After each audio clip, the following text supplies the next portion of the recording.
Well, I was born and raised in Lawag City, that's in the northernmost part of the Philippines. Uh, I come from Ilocos Norte, that's the same province that Marcos comes from. My late father was a lawyer. My mother, who's still living, was a teacher. And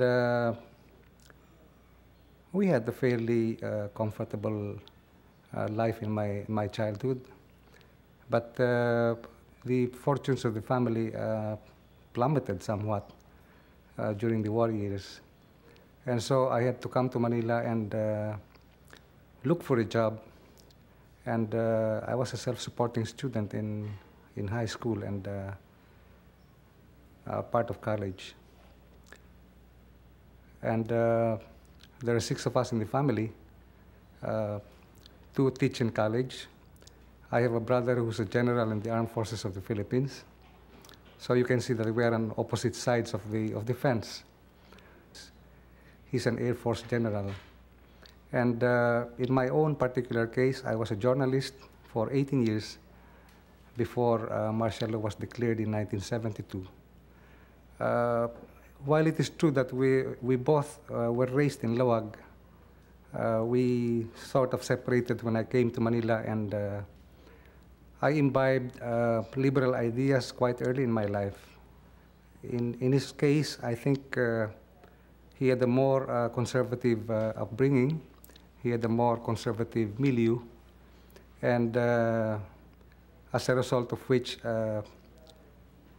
he grew up into manhood, holding on to these conservative ideas.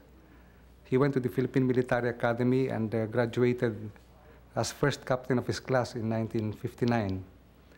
And he's a jet fighter pilot. He was an aide-de-camp of Marcos for a long time. And until the overthrow of Marcos, he was the superintendent of the Philippine Military Academy.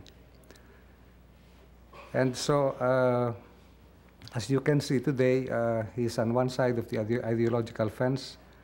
I'm on the other side, because my own life took the path of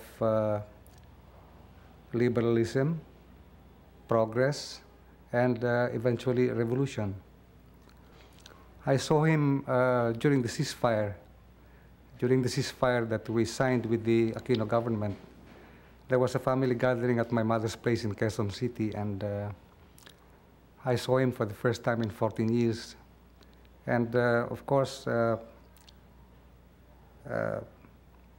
spirit of happiness pervaded the family gathering.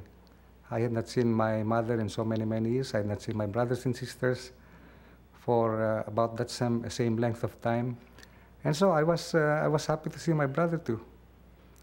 Still my close kin, although we disagree on a lot of things that are political. And except for a few minutes, I think we just sort of avoided the topic of politics, because I was going to see him for only a couple of hours, and I probably would not see him again in a long while. And so we might have intentionally or unintentionally avoided political topics. So we talked about family, we talked about childhood, we talked about Lawag, we talked about things that we used to share, which we may not share anymore.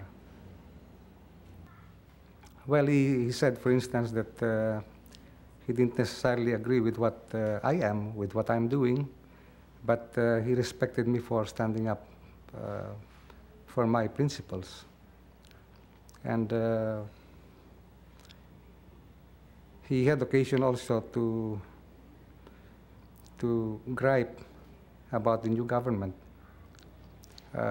because it seems to me that since February of 1986, when the new government took over, he and other generals who were identified with the Marcos regime were not given any assignments. We do disagree about a lot of things, but and this I told him at that meeting, that So many generals, so many colonels made a lot of money during the Marcos years. And given that he was very close to the president as aide-de-camp to the president, he himself could easily have become a millionaire like the other generals. But he leads a very simple life. He has continued to lead a simple life. And I don't know of anybody who has accused him of stealing a single centavo from the government or from the people.